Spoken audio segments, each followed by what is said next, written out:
আমরা যে 7 দিন যাবৎ ভাগবত কথা শ্রবণ করার জন্য ব্রতী হয়েছি, আজ হইতে 7 দিন আমরা ভাগবত কথা শ্রবণ করব, কীর্তন করব, আস্বাদন করব। এই যে ব্রতী হয়েছি 7 দিন ভাগবত কথা শ্রবণের, এই ভাগবত হলেন সাক্ষাৎ ভগবানের স্বরূপ। এটা স্কন্দ পুরাণে বর্ণন করে গিয়েছেন।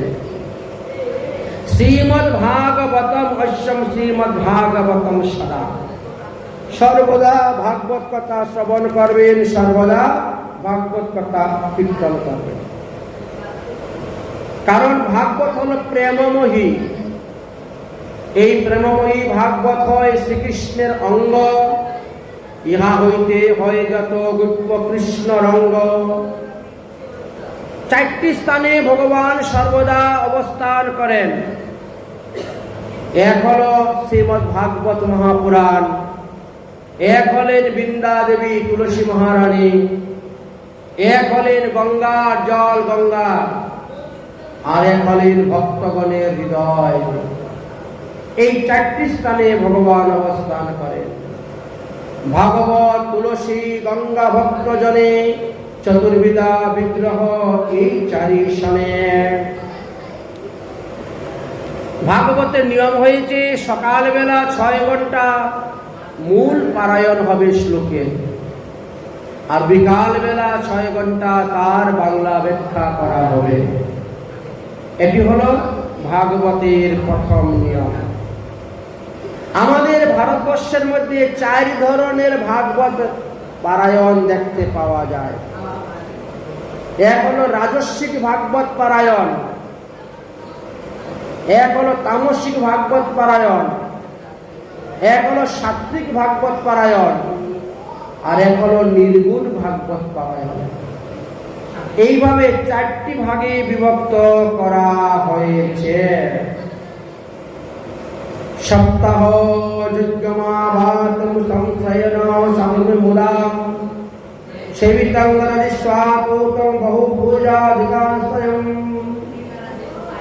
বললেন ভাগবত 1 বৎসর ব্যাপীও পাঠ করা যায়, 6 মাস ব্যাপীও পাঠ করা যায়, 3 মাস ব্যাপী, 2 মাস ব্যাপী, 1 মাস ব্যাপী পাঠ করা যায়, 15 দিন ব্যাপীও পাঠ করা যায়, আবার 7 দিন ব্যাপীও পাঠ হয়, আবার 1 দিনের মধ্যেই সমস্ত ভাগবত পাঠ শেষ হয়। 8 জন পণ্ডিত যদি একসঙ্গে বসে, 6 ঘন্টা সময় যদি 8 জনই একসঙ্গে করে পাঠ, সম্পূর্ণ ভাগবত আপনার 1 দিনেই শেষ, 6 ঘন্টার মধ্যেই শেষ। ভাগবতের 18,000 শ্লোক 6 ঘন্টার মধ্যে আপনার সম্পূর্ণ হয়ে যাবে।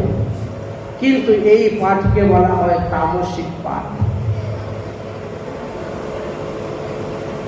7 দিনের মধ্যে যে ভাগবত পাঠ হয় তাকে রাজস্বিক পাঠ বলা হয়েছে। আর 1 মাস ব্যাপী যে ভাগবত পাঠ হয় তাকে সাত্বিক ভাগবত পাঠ বলা হয়েছে,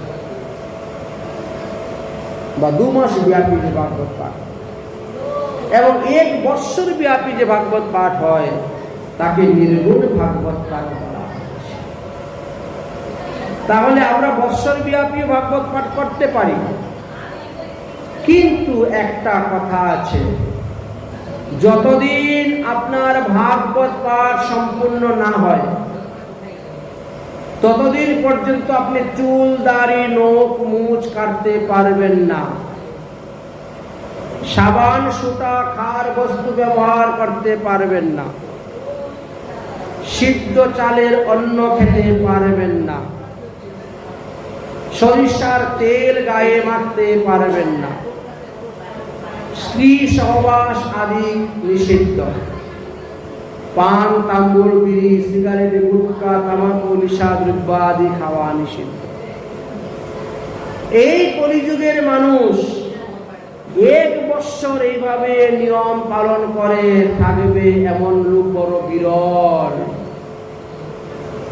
এমন লোক পাওয়া বড় বিরল। চাতুর্মাসই বা করে কজন? এত কুটির মধ্যে গুটি। সামনের একাদশী থেকে আসতেছে চাতুর্মাস্য ব্রত, কেউ কেউ বা আগামীকাল হইতে আরম্ভ করে দিবেন। কারণ এক হলো সংক্রান্তি থেকে আরম্ভ করা যায়, সংক্রান্তি থেকে সংক্রান্তি পর্যন্ত মানা যায়। এক হলো একাদশী থেকে একাদশী পর্যন্ত মানা যায়, আর এক হলো পূর্ণিমা থেকে পূর্ণিমা পর্যন্ত মানা হয়। অতএব যার যেমন সুযোগ সুবিধা আছে, সময় আছে, সেই অনুসারেই করতে পারবে। এখন যদি কেউ মনে করে যে আজ 15 দিন 1 মাস হয়ে গেছে, আমি তো শাকটা খাই নাই, এখন কালকে থেকে ব্রত ধরলে তো শাক খাওয়া যাবে না, আরো 2-4 দিন শাকটা খেয়ে নেই, তারপরে একাদশীর থেকে ধরব, এরকম অনেক লোক আছে।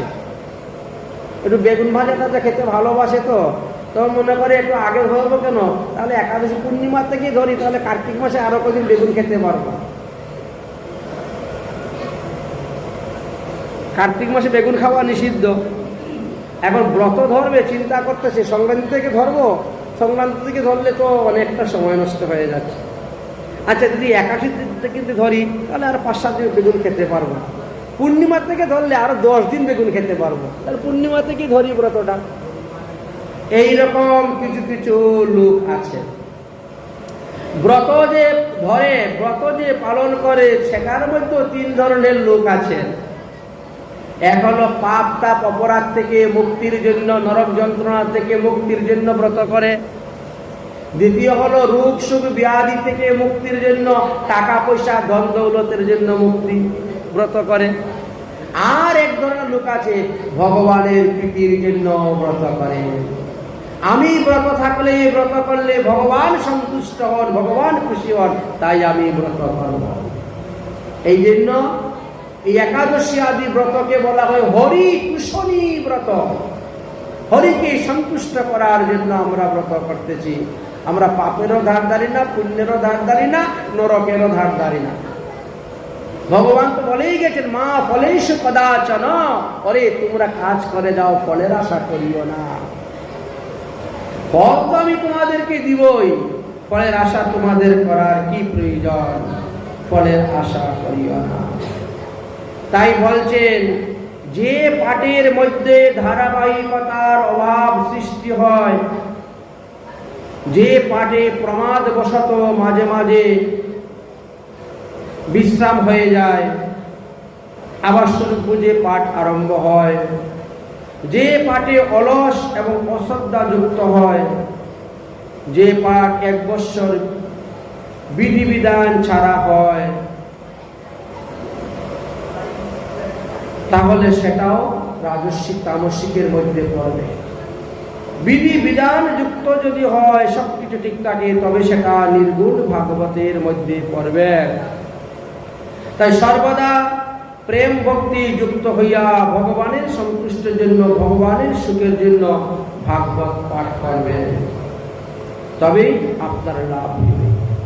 রাজা পরীক্ষিত এবং সুখদেব সংবাদের মধ্যে শ্রীমদ্ ভাগবতের কথা উল্লেখ করা আছে যে পরীক্ষিত নির্গুণ ভাগবত পাঠ শ্রবণ করেছিলেন। কারণ পরীক্ষিতের পরমায়ু মাত্র 7 দিন ছিল। ওনার যদি 8 দিন 10 দিন 1 মাস থাকতো, তাহলে 1 মাসই ভাগবত শুনতেন। যদি 1 বৎসর থাকতো, তাহলে 1 বৎসরই ভাগবত শুনতেন। যেহেতু পরমায়ুই কিনার 7 দিন ছিল, এই জন্য তিনি 7 দিনই ভাগবত শুনেছেন। আচ্ছা, তিনার ভাগবতের মধ্যে তো এরকম কোনো আরম্ভ প্রারম্ভ ছিল না। ডেকোরেটার্সকে ডাকতে হবে, প্যান্ডেল করতে হবে, সাজাতে হবে, এই করতে হবে, সেই করতে হবে, ওই সমস্ত কোনো রাজস্বিক ভাব ছিল না। তো এরকম কোনো তামসিক কিছু ছিল না। এই জন্য পরীক্ষিত মহারাজের ভাগবত পাঠ 7 দিনের মধ্যে হলেও সেটা নির্গুণ ভাগবত পাঠই ছিল। এই পাঠকে রাজস্বিক বা তামসিক বলা যাবে না, এটা নির্গুণ ভাগবত পাঠের মধ্যেই পড়ে। যাই হোক, এবার ভাগবত পাঠ শ্রবণের বিশেষ বিশেষ কিছু কথা আলোচনা করেছেন।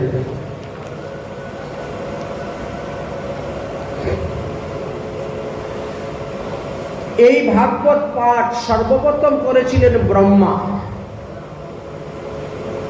এই কথা প্রসঙ্গ কিন্তু আমরা অনেকেই জানি না। সর্বপ্রথম ভাগবত পাঠ করেছিলেন ব্রহ্মা। তিনি 7 দিনের মধ্যে ভাগবত পাঠ করেছিলেন। তারপরে ভাগবত পাঠ করেছিলেন বিষ্ণু, 1 মাস ব্যাপী ভাগবত পাঠ করেছিলেন। তারপরে মা লক্ষ্মী ভাগবত পাঠ করেছিলেন 2 মাস ব্যাপী। তারপরে মহাদেব ভাগবত পাঠ করেছিলেন 1 বৎসর ব্যাপী। এই সমস্ত কথা স্কন্দ পুরাণ আদিতে উল্লেখ করা আছে। স্কন্দ পুরাণ 2য় খণ্ড বৈষ্ণব খণ্ডে আলোচনা করা আছে। নিজ মায়ার দ্বারা পুরুষ রূপে ভগবান দেহ ধারণ করেছেন, তাই তিনি এই ব্রহ্মা রূপে আছে, তিনি বিষ্ণু রূপে আছে, তিনি মহাদেব রূপে আছেন। একটা দুধ যেমন বিকার প্রাপ্ত হয়ে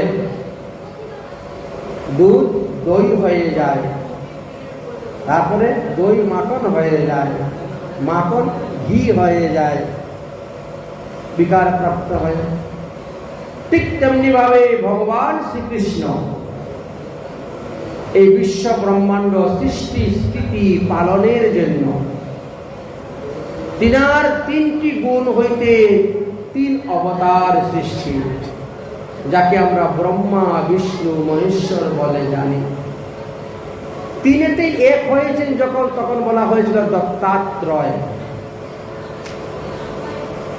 দত্তাত্রয় অবতার ভগবানের, ব্রহ্মা বিষ্ণু মহেশ্বর 3-এ 1, আবার 1-এ 3 হয়েছিলেন। তাই সর্বপ্রথম তারাই ভাগবত পাঠ করলেন। ব্রহ্মার প্রার্থনায় ভগবান মূর্তি রূপে তিনার নিকটে প্রকট হয়েছিলেন। ভগবানের মুখ থেকে ভাগবত কথা শ্রবণ করার জন্য ব্রহ্মা বর চেয়েছিলেন, তাই ভগবান তাকে ভাগবত দান করেছিলেন।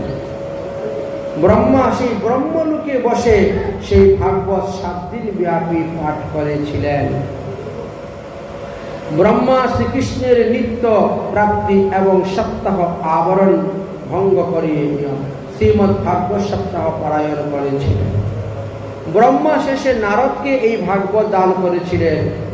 নারদ ব্যাসদেবকে ভাগবত দান করেছেন, ব্যাসদেব সুখদেবকে ভাগবত দান করেছেন, আর সুখদেব পরীক্ষিতের সভাতে গিয়ে বর্ণন করেছেন। সেখান থেকে সুত মুনি ভাগবত শ্রবণ করে গিয়ে নৈমিষারণ্যে 60,000 ঋষিদের কাছে বর্ণন করলেন। এইভাবে ভাগবত সমস্ত বিশ্বে প্রচার হয়েছে। তাই ভাগবতেরও পরম্পরা আছে। যেভাবে আমাদের বংশ পরম্পরা, যেভাবে দীক্ষার ঘরে গেলে গুরু পরম্পরা, ঠিক তেমনি ভাবে ভাগবত পরম্পরাও আছে। যাই হোক, অতঃপর বিষ্ণু প্রার্থনা করলেন ভগবান শ্রীকৃষ্ণের কাছে ভাগবতের জন্য। শ্রীকৃষ্ণ বিষ্ণুকেও ভাগবত উপদেশ দিলেন। আমরা যদিও মনে করি কৃষ্ণ আর বিষ্ণু একই, কিন্তু শাস্ত্র বলছেন কৃষ্ণের বিলাস মূর্তি হলেন বিষ্ণু। বিষ্ণু হলেন 4 হস্ত, কৃষ্ণ হলেন 2 হস্ত। কৃষ্ণ গোলকধামে থাকেন আর বিষ্ণু বৈকুণ্ঠে থাকেন। কৃষ্ণের প্রিয়সী রাধারানী, বিষ্ণুর প্রিয়সী লক্ষ্মী। এইভাবে অনেক কিছু তারতম্যতা পার্থক্য দেখানো হয়েছে। ভগবান বিষ্ণু শ্রীকৃষ্ণ হইতে এই ভাগবত পাওয়ার পরে তিনি 1 মাস ব্যাপী ভাগবত পাঠ করলেন। মা লক্ষ্মী সেই ভাগবত কথা শ্রবণ করলেন। তারপরে নারায়ণ বলছেন, লক্ষ্মী দেবী তুমি এবার ভাগবত পাঠ করো, আমি শ্রবণ করব। জ্যৈষ্ঠ বিষ্ণু স্বয়ং বক্তা লক্ষ্মী শ্রবণম শ্রুতঃ তথা ভাগবতং প্রত্যং মাসেন পুনর্পুনঃ। ভগবান বিষ্ণু যখন বক্তা হয়েছিলেন তখন মা লক্ষ্মী হয়েছিলেন শ্রোতা। কিন্তু যখন লক্ষ্মী পাঠে বসলেন, যদা লক্ষ্মী স্বয়ং বক্তা বিষ্ণু চ শ্রবণে শ্রোতা, লক্ষ্মী দেবী যখন পাঠ করেছেন তখন নারায়ণ সাক্ষাৎ শ্রোতা হয়ে বসেছেন। লক্ষ্মী দেবী ভাগবতের মধ্যে আরো একটু রস লাগিয়ে পাঠ করেছেন, তো এই জন্য 2 মাস সময় লেগে গেছে। সোজাসুজি পাঠ করলে তো কম সময় লাগে, আর যদি এদিক ওদিক থেকে একটু রস টস এনে ভালো করে লাগিয়ান তাহলে তো একটু ভালো লাগবে, সময়ও লাগবে, তাই না? এখন আপনি আদা বাটবেন, তারপরে জিরা বাটবেন, তারপরে গরম মশলা বাটবেন, দিবেন, তো তার স্বাদ তো আলাদা হবেই, সময়টা একটু বেশি লাগবে। আর এমনি দিলেন, একটু নুন দিয়ে দিলেন, একটু কাঁচা লঙ্কা 2টা দিয়ে হলুদ দিয়ে নামাই দিলেন, ওর স্বাদ তো আলাদা হবে, শর্টকাটে হয়ে গেল। ঠিক তেমনি ভাবে মা লক্ষ্মী যখন ভাগবত পাঠ করেছিলেন তখন একটু এদিক ওদিকের রস সংযুক্ত করে করে পাঠ করেছিলেন, যার কারণে তিনার পাঠেতে 2 মাস সময় লেগেছিল। অতঃপর রুদ্রদেব নিজের কার্য সিদ্ধির জন্য ভগবান শ্রীকৃষ্ণের ভজন করতে বসে গেলেন। ভগবান জিজ্ঞাসা করলেন, রুদ্রদেব বলো তুমি কি চাও? ভাগবত চাই আমি, আমাকে ভাগবত দান করুন। তখন ভাগবত মহাদেবকে দান করলেন। মহাদেব যখন ভাগবত পাঠ করলেন তখন 1 বৎসর সময় লেগে গিয়েছিল। 1 বৎসরে ভাগবত পাঠ করেছিলেন। সেই ভাগবত পাঠের দ্বারা যে শক্তি অর্জন করেছিলেন, ওই শক্তির দ্বারা তিনি এই পৃথিবীর সংহার কার্যাদি করতেছেন। কথা ভাগবতী দেন সবেতাং বর্ষমাত্রায়াম লভেতে স্বতন্ত্রেকেন ধনাভস্য শক্তি সদাশিবম। এই ভাগবত পাঠ করতে করতে মহাদেব সদাশিব হয়েছিলেন, বুঝলেন? 11 রুদ্র বলি না আমরা, রুদ্র অবতার আলাদা আর সদাশিব অবতার আলাদা। আমাদের বৈষ্ণবরা সদাশিবের উপাসনা করে থাকেন, সদাশিবের ভজন করে থাকেন, বুঝলেন?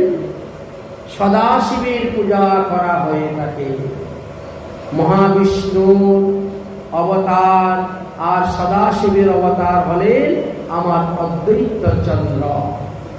অদ্বৈত প্রভুর মধ্যে 2টি তত্ত্বই আছে, অবস্থান করতেছেন। যাই হোক, এইভাবে শ্রীমদ্ ভাগবত কথামৃত এসে উপস্থিত হল। আচ্ছা, আমরা আরো শুনতে পাই যে উদ্ধব 1 মাস ব্যাপী ভাগবত পাঠ করেছিলেন। রাধাকুণ্ড হইতে 1.5 কিলোমিটার দূরে কুসুম সরোবরের তীরে, কুসুম সরোবরের তীরে উদ্ধব ভাগবত পাঠ করেছিলেন 1 মাস ব্যাপী। আজ অবধি সেই স্থানটি আছে, দর্শনীয়। যারা যান তারা দর্শন করে থাকেন। সেখানে শ্রোতারূপে ছিলেন ভগবান শ্রীকৃষ্ণের প্রিয়সীগণ, রুক্মিণী আদি অন্যান্যগণ, যাদেরকে ভগবান শ্রীকৃষ্ণ অন্তর্ধানের পরে দ্বারকা ডুবে যাওয়ার পরে অর্জুন নিয়ে এসেছিলেন হস্তিনাপুরে। পরবর্তী সময়ে তারা হস্তিনাপুর থেকে এসেছিলেন বৃন্দাবনে দর্শন করার জন্য, এবং বজ্রনাথ তো ওখানেই রাজা হয়েছিলেন। ভগবান শ্রীকৃষ্ণের পপুত্র বজ্রনাথ মথুরায় রাজা হয়েছিলেন। তাই শ্রীকৃষ্ণের প্রিয়সীগণ যারা তখনও প্রকট লীলায় ছিলেন, তারা সবাই তখন মথুরায় বাস করতেন। তাদেরকে ভগবান শ্রীকৃষ্ণের দেওয়া ভাগবত উদ্ধব 1 মাস ব্যাপী শ্রবণ করিয়েছিলেন। সেই সময় পরীক্ষিত মহারাজ বৃন্দাবনে ছিলেন। পরীক্ষিত মহারাজ বৃন্দাবনে গিয়েছিলেন। বৃন্দাবনে ভগবানের লীলা স্থান দর্শন করার জন্য গিয়েছিলেন। শ্রী গোবিন্দ, গোপীনাথ, মদন মোহন দর্শন করার জন্য গিয়েছিলেন। 84 কোষ ব্রজমণ্ডল পরিক্রমা করার জন্য তিনি গিয়েছিলেন। অনেক অর্থ ব্যয় করে পরীক্ষিত মহারাজ বিভিন্ন স্থানে মঠ, মন্দির, বিগ্রহ প্রতিষ্ঠা, কুণ্ড সংস্কার আদি করিয়েছিলেন। কুণ্ডকে খনন করানো, কুণ্ডের ঘাট বাঁধিয়ে দেওয়া পাথর দিয়ে ইত্যাদি পরীক্ষিত অনেক সেবা করেছিলেন। ব্রজের বিভিন্ন স্থানের লীলা অনুসারে সেই গ্রামের নাম পরীক্ষিত রেখেছিলেন। কোন কোন স্থানের কি কি নাম হবে, কোন কোন কুণ্ডের কি কি নাম হবে। জরাসন্ধুর সঙ্গে 17 বার যুদ্ধ করার পর মথুরা মণ্ডলে তো মানুষ নাই বললেই চলে। প্রজাগণ অল্প স্বল্প প্রজা নিয়ে রাজত্ব করতেন বজ্রনাথ। 84 কোষ ব্রজমণ্ডল জঙ্গলে পরিণত হয়েছিল। এই পরীক্ষিত মহারাজ বিভিন্ন স্থান থেকে ব্রাহ্মণদেরকে এনে বসিয়েছেন। যারা ব্যবসা বাণিজ্য, দোকানপাট, ব্রাহ্মণ, ক্ষত্রিয়, বৈশ্য, শূদ্র, 4 বর্ণের লোককে বিভিন্ন স্থান থেকে নিয়ে নিয়ে বৃন্দাবনে বসিয়ে দিয়েছেন। কারণ ভগবান শ্রীকৃষ্ণের যারা নিজজন ছিল, প্রিয়জন ছিল, তারা তো ভগবানের সঙ্গে চলে গেছেন। যারা ভগবানের নিত্য পার্ষদ, তারা তো ভগবানের সঙ্গে লীলা করতে এসেছে, আবার ভগবানের সঙ্গে চলে গিয়েছে। তারপরে এই পরীক্ষিত মহারাজ এনে বসত বাড়ি দিয়ে দিয়ে লোকদেরকে বসাতে শুরু করলেন। প্রজা না থাকলে রাজার শোভা হয় না। কর, খাজনা, ট্যাক্স না থাকলে রাজা দেশের আয় উন্নতি করবে কেমন করে? এই জন্য এইসব পরীক্ষিতের অবদান। পরীক্ষিত যখন ব্রজমণ্ডলের এইভাবে সেবা করতে শুরু করলেন, তিনার সেবাতে সন্তুষ্ট হলেন এবং উদ্ধব মহাশয় প্রকট হলেন। উদ্ধব মহাশয় তো উদ্ধব কুণ্ডের মধ্যে লতা রূপে বিরাজ করেন, কিন্তু সবার চোখে ধরা পড়ে না। কোন কোন ভাগ্যবানে দেখিবারে পায়। ব্রজভূমির সেবা করার কারণে উদ্ধব মহাশয় সন্তুষ্ট হয়ে গেলেন। প্রসন্ন হয়ে তিনি রাজা পরীক্ষিতকে দর্শন দিলেন। মহারাজ পরীক্ষিত তখন উদ্ধব মহাশয়ের চরণে দণ্ডবত প্রণাম করে বললেন, হে মহারাজ, আমি আপনার মুখ থেকে ভাগবত কথা শ্রবণ করতে চাই। ভগবান শ্রীকৃষ্ণ আপনাকে ভাগবত জ্ঞান দিয়ে গিয়েছেন। ভগবান অন্তর্ধানে 7 দিন পূর্বে আপনাকে এই ভাগবত জ্ঞান দিয়ে গেছেন। অতএব আপনার কাছে ভাগবতের সম্পূর্ণ শক্তি আছে। অতএব আমি আপনার মুখ থেকে ভাগবত কথা শ্রবণ করতে চাই। তখন ভগবান শ্রীকৃষ্ণের সখা উদ্ধব বললেন, তাহলে ভাগবতের আসরের ব্যবস্থা করো, চতুর্দিকে নিমন্ত্রণ দাও। 1 মাস ব্যাপী এই ভাগবত পাঠ হইবে। পরীক্ষিত মহারাজ সমস্ত ব্যয়ভার বহন করে তিনি ভাগবত সপ্তাহ যজ্ঞের, ভাগবত মাসেন ব্যাপী ভাগবত যজ্ঞের ব্যবস্থা করলেন। যত টাকা পয়সা খরচ হয় সব ব্যবস্থা।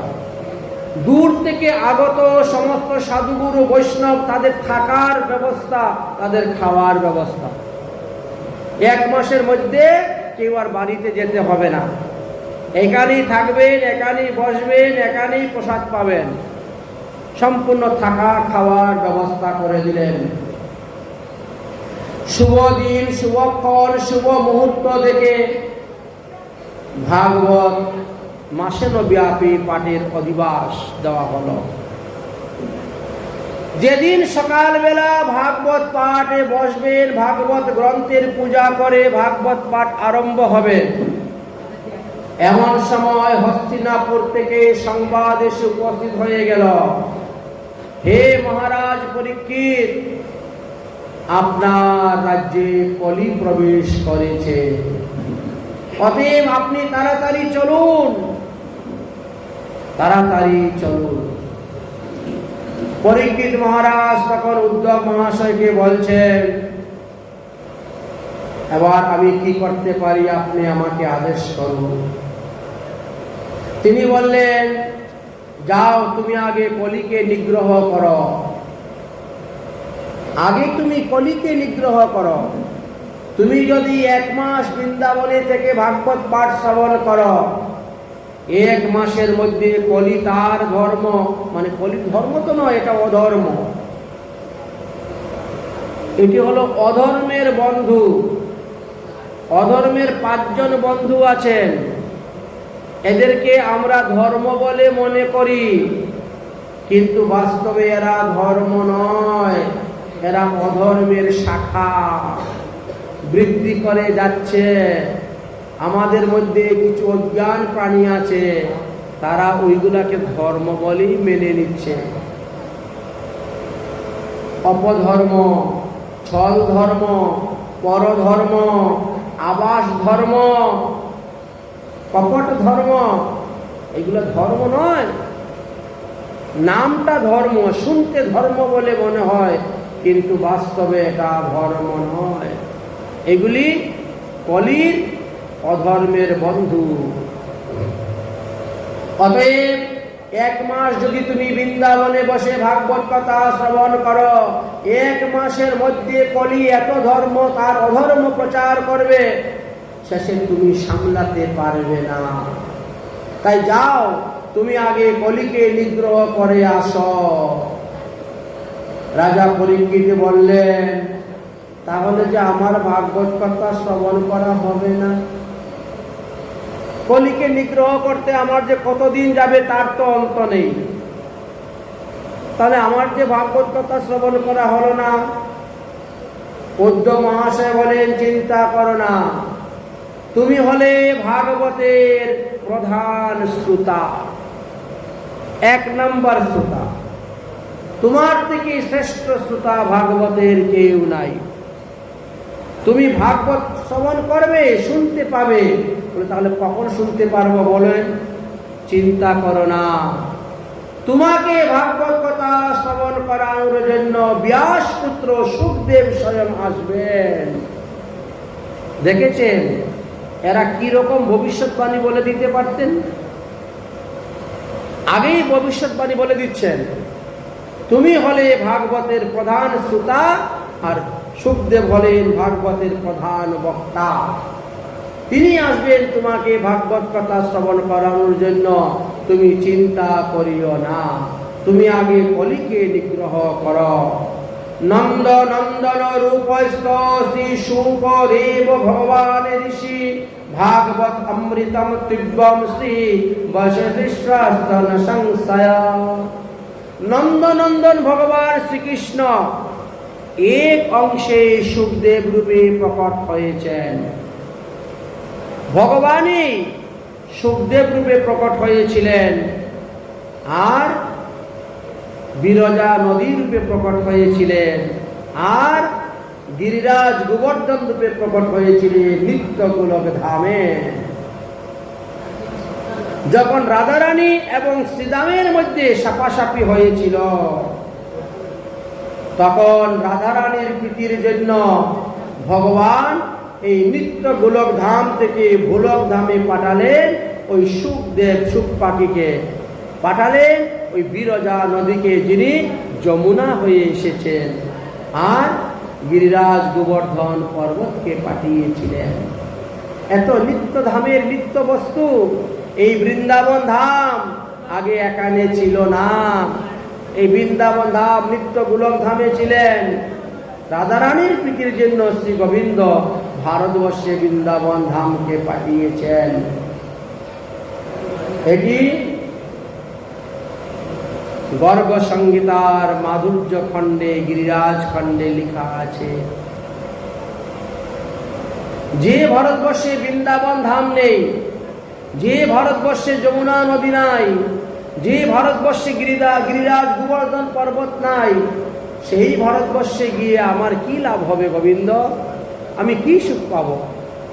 অতএব যদি শ্রীরামের অভিশাপে পৃথিবীতে গিয়ে ভারতবর্ষে গিয়ে মানবী হয়েই আমাকে জন্মগ্রহণ করতে হয়, তাহলে নিত্য গোলক ধাম হইতে এই সমস্ত বস্তু গোলক ধামে পাঠিয়ে দাও। তবেই তো আজ আমরা দেখতে পাচ্ছি এই বৃন্দাবন ধাম, গিরিরাজ গোবর্ধন আর এই যমুনা নদী।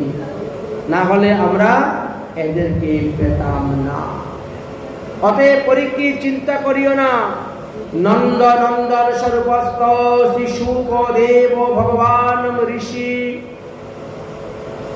সুখদেব, উনি ভগবানের অবতার। ভগবানই তার লীলাকথা প্রচার করার জন্য তিনি সুখদেব রূপে এসেছেন। তাই সুখদেব গোস্বামী স্বয়ং সাক্ষাৎ নন্দনন্দন শ্রীকৃষ্ণ স্বরূপ, তিনি তোমাকে ভাগবত শ্রবণ করাবেন। হে রাজন, যাহার মুখে হরিকথা শ্রবণ তুমি করবে, তিনি স্বয়ং ব্রজেশ্বর শ্রীকৃষ্ণ। নিত্যধাম তুমি লাভ করতে পারবে তার মুখ থেকে হরিকথা শ্রবণ করে। অতঃপর এই ধরাতলে তোমাকে আর পৃথিবীর জন্মগ্রহণ করতে হবে না। তোমার এই ভাগবত পাঠ থেকে এই ভাগবতের প্রচার প্রসার হবে সমস্ত পৃথিবীতে। তাই তুমি কলিকে নিগ্রহ করার জন্য এখন চলে যাও, চলে যাও, আগে কলিকে নিগ্রহ করো।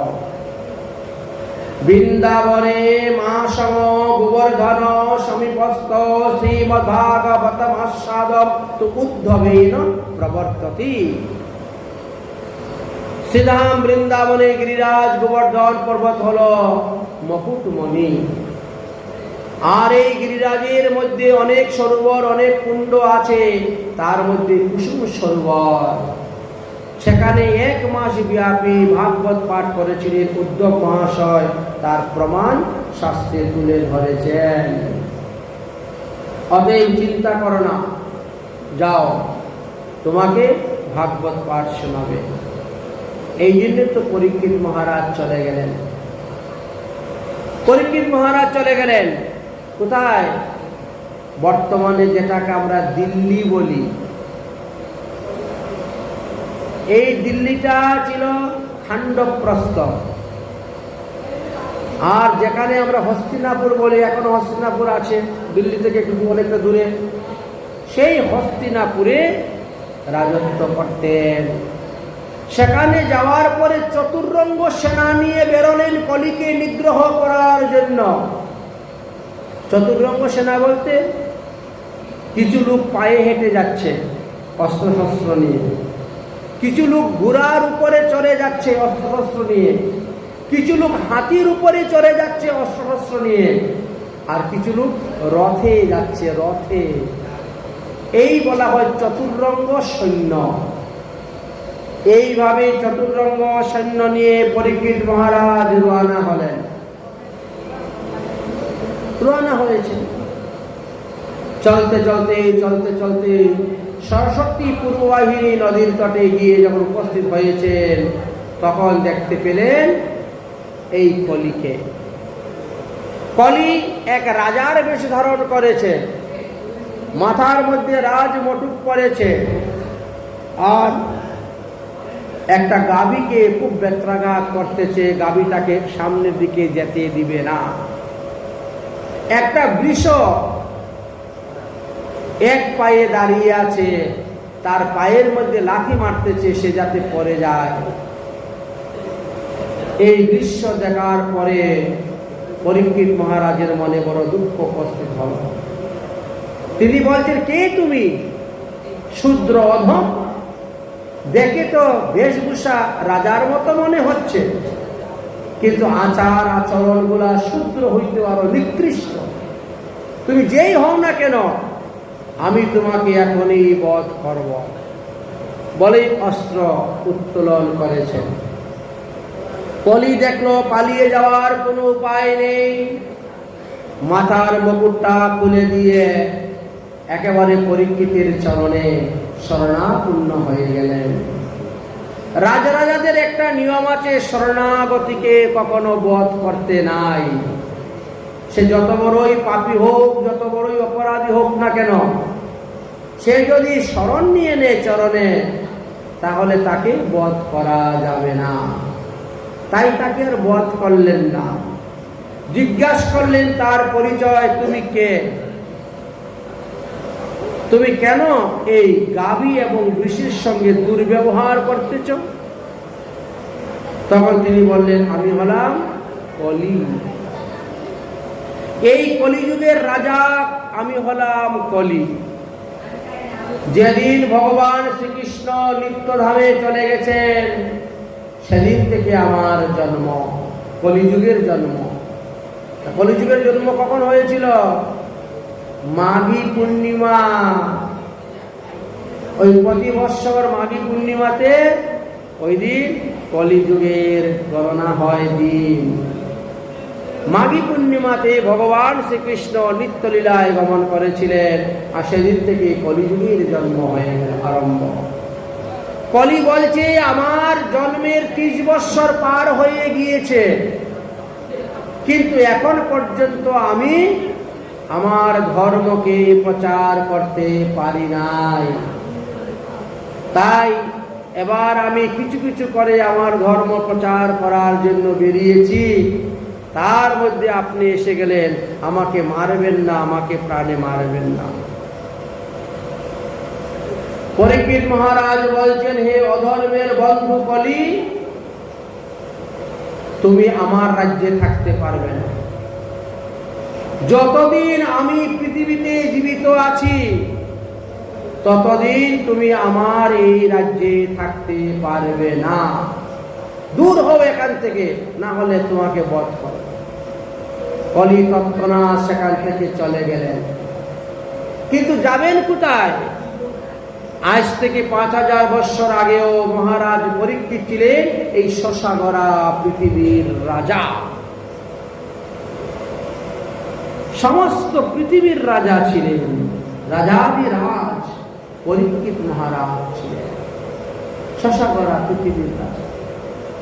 এদিকে কলি যখন চলে গিয়েছে, তখন পরীক্ষিত মহারাজ জিজ্ঞেস করছেন, হে গোমাতা আপনি কে? হে বৃষ আপনারা কে? আপনাদের পরিচয় দিন। তখন বৃষ বলছে, আমি হলাম ধর্ম। সত্য যুগে আমার 4 পাদ ধর্ম ছিল, ত্রেতা যুগে 1 পাদ অধর্ম আর 3 পাদ ধর্ম, দাপর যুগে 2 পাদ অধর্ম 2 পাদ ধর্ম, কলিযুগে 1 পাদ ধর্ম আর 3 পাদই অধর্ম। এই জন্য আমার 3টা পা নেই, আমি 1 পায়ে দাঁড়িয়ে আছি, আমার নাম ধর্ম। পরীক্ষিত মহারাজ বললেন, তাহলে আমি তোমাকে বাকি 3 পাও দিব।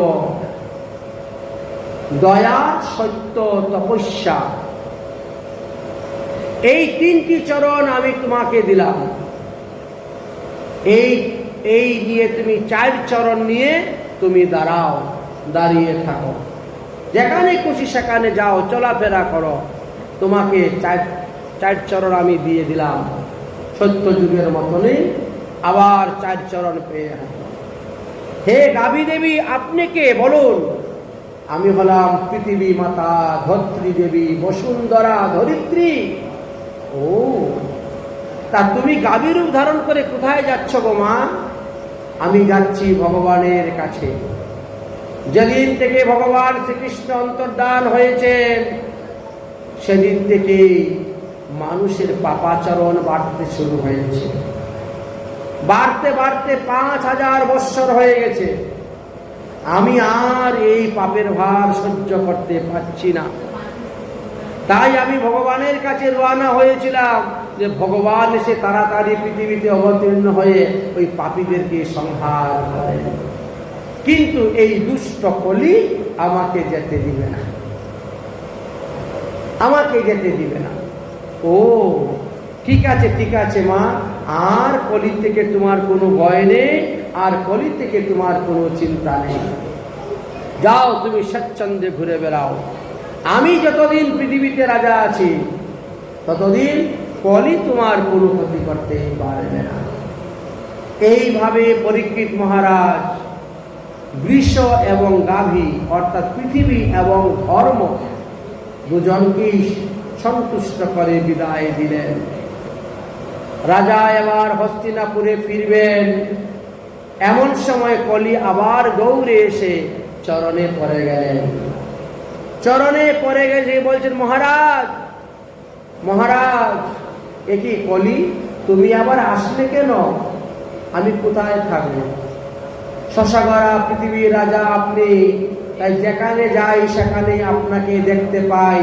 তীর, ধনুক, ঢাল, তৌরাল নিয়ে রথের উপরে দাঁড়িয়ে আছেন আমাকে বধ করার জন্য। সেই ভয়ে আমি পালিয়ে যাচ্ছি, আর সমস্ত পৃথিবী ভ্রমণ করা হয়ে গেল আমার। দৌড়তে দৌড়তে কোথায়ও আশ্বাস স্থান পেলাম না। অন্তত পক্ষে কয়েকটা স্থান আমাকে দিন, যেখানে থাকলে আপনার থেকে আমার কোনো ভয় উৎপন্ন হয় না, আপনাকে আমি দেখতে পাই না। তখন তিনি বললেন, যাও, যেখানে পশু হিংসা হয়, প্রাণী হত্যা হয়, কসাইখানা, যেখানে জীব হিংসা হয়, প্রাণী হত্যা হয়, যাও সেখানে গিয়ে তুমি থাকো, আমাকে তুমি দেখতে পাবে না। দ্বিতীয়ত বেশ্যালয়, পতিতালয়ে যাও, গিয়ে তুমি থাকো, আমাকে দেখতে পাবে না। তৃতীয় মদ্যপান, যেখানে মদ্যপান করা হয়, যাও সেখানে গিয়ে তুমি থাকো, আমাকে দেখতে পাবে না।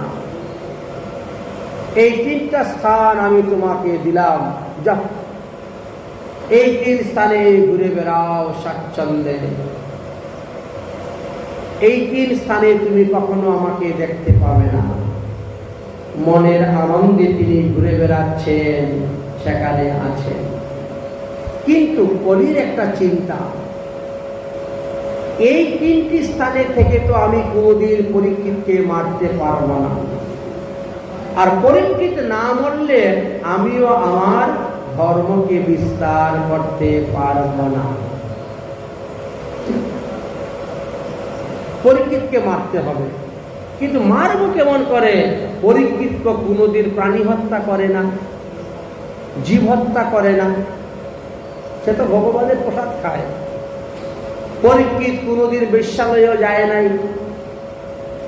পতিতালয়ে যায় না, পরীক্ষিতে মদ্যপানও করে না, তাহলে তাকে মারব কেমন করে? তাকে মারার তো কোনো উপায়ই দেখতে পাচ্ছি না। আর সে না মরলে আমি আমার সাম্রাজ্য স্থাপন করতে পারব না। তাই কলি আবার এসে উপস্থিত হয়েছে। মহারাজ, আমাকে থাকার জন্য যে তিনটা স্থান দিয়েছেন, একেবারে নিকৃষ্ট স্থান হলো এই তিনটা। অন্তত পক্ষে একটা উৎকৃষ্ট স্থান তো আমাকে দেন। দৈবক্রমে মুখ ফুসকে বেরিয়ে গেল সুবর্ণ। উৎকৃষ্ট স্থান হলো সুবর্ণ। যাও, স্বর্ণতে তোমাকে থাকার স্থান দিলাম, তুমি স্বর্ণের মধ্যে গিয়ে থাকো।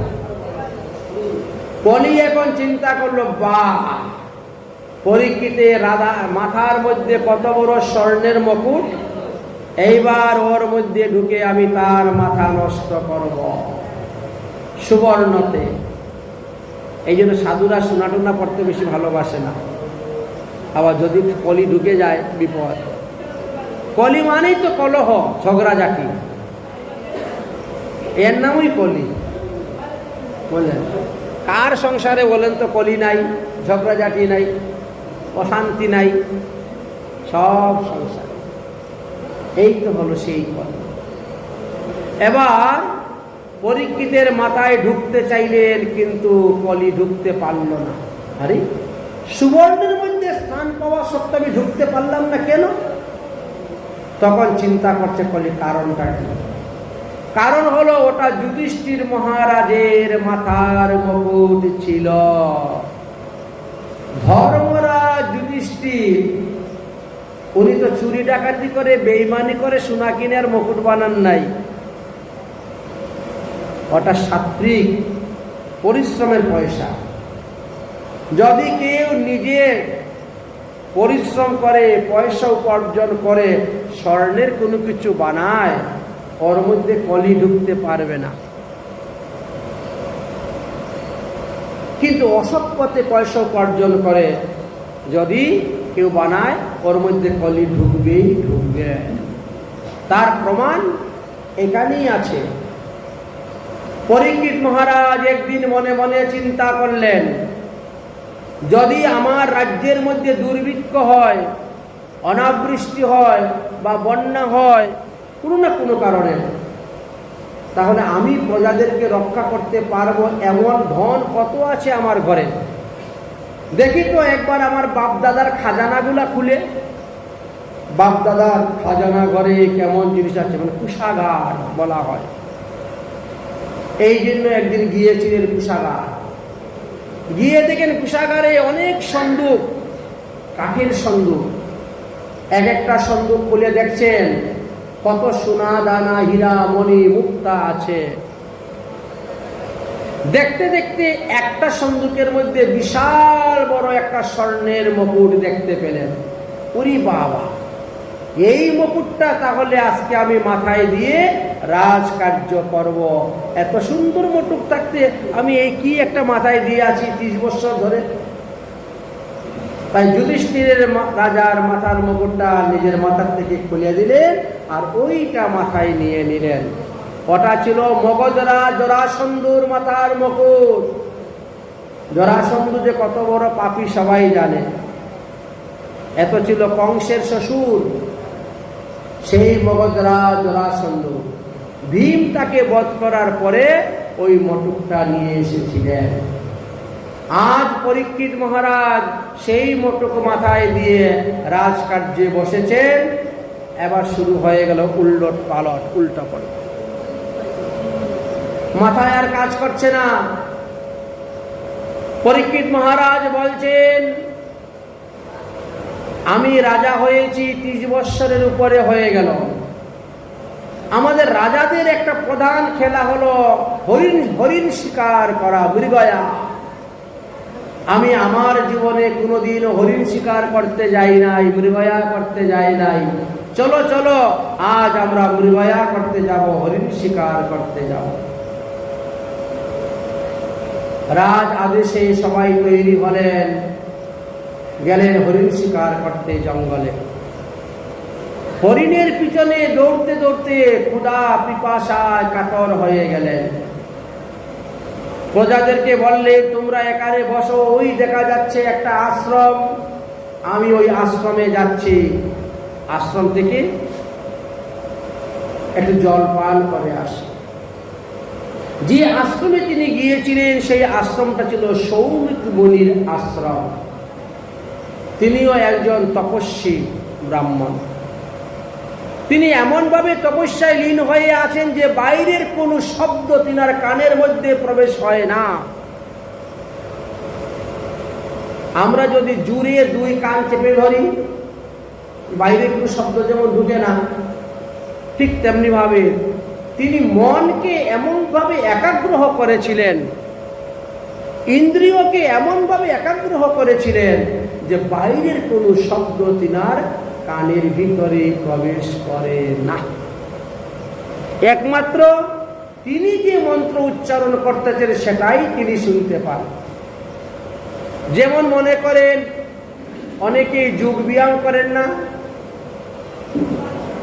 ভমরা এরকম ধরে কানে ধরে 2 হাত নাম্বার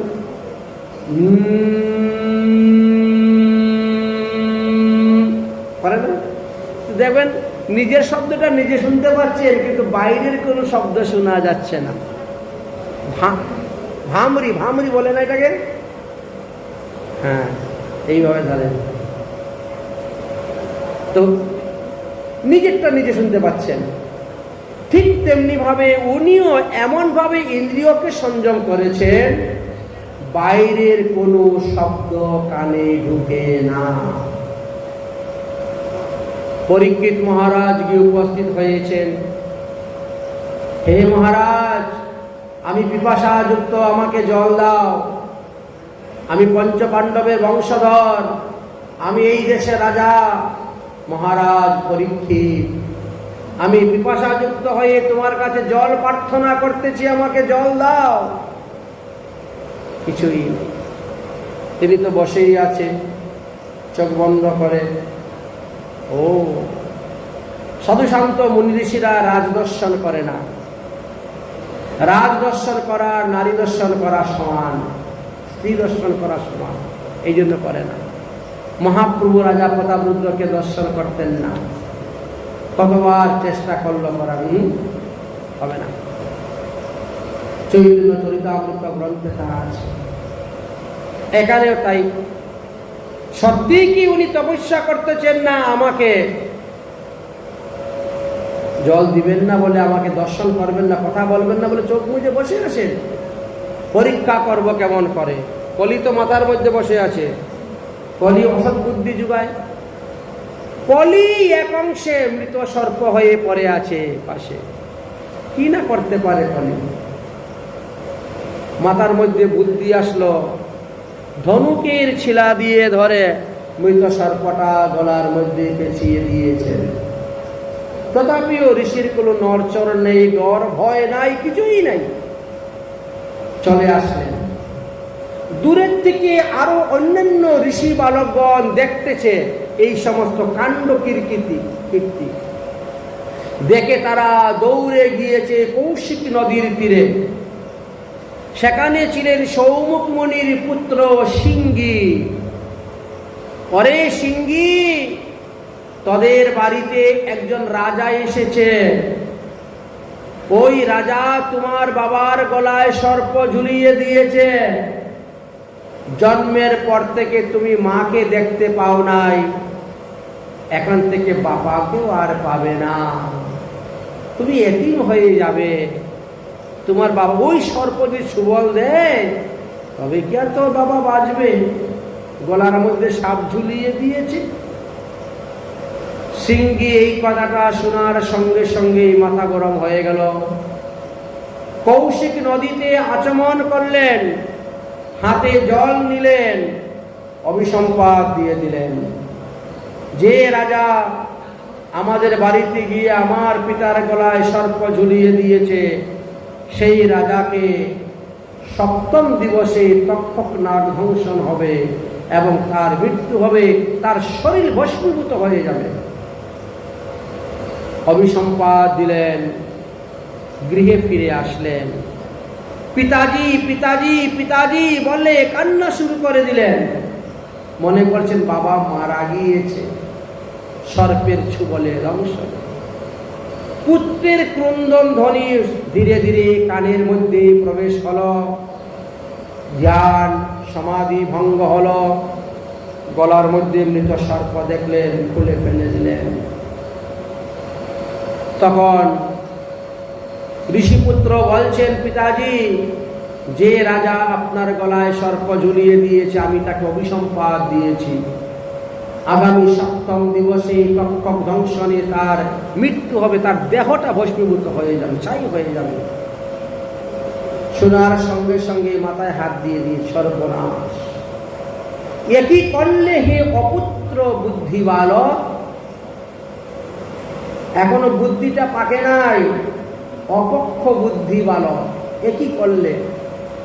রাজায় আমার বাড়িতে অতিথি রূপে এসেছিলেন। অতিথির সেবা করা গৃহস্থের ধর্ম। অতিথিকে অভিশাপ দেওয়া তো উচিত নয়। তুমি এত বড় অভিসম্পাদ দিলে। আজ এই সাধু রাজা আছে বলেই আমরা শান্তিতে সুখে সাধন ভজন করতে পারছি। যদি রাজা দুষ্ট হয়, সাধন ভজন সুখে করা যায় না।